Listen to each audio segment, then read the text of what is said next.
Μία ακόμα επιλεγμένη δουλειά μας, ολοκληρωμένη όπως τη βλέπετε, στη στυλίδα Φθιώτιδας. Ψισταριά με φούρνο παραδοσιακό στη γωνία, νεροχύτη και γωνιακό πάγκο.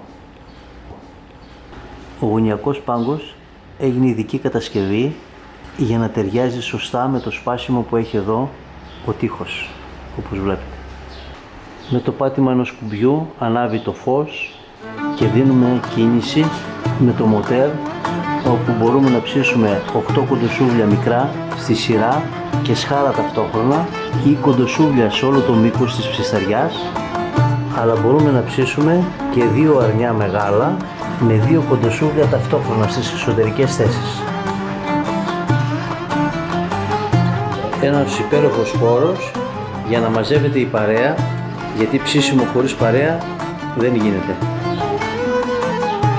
Εδώ ο Κώστας έχει και τα κρυατόξυλα, βλέπω είναι ένα παλιό εργαλείο με παλιούς μπαλντάδες, είναι οργανωμένος.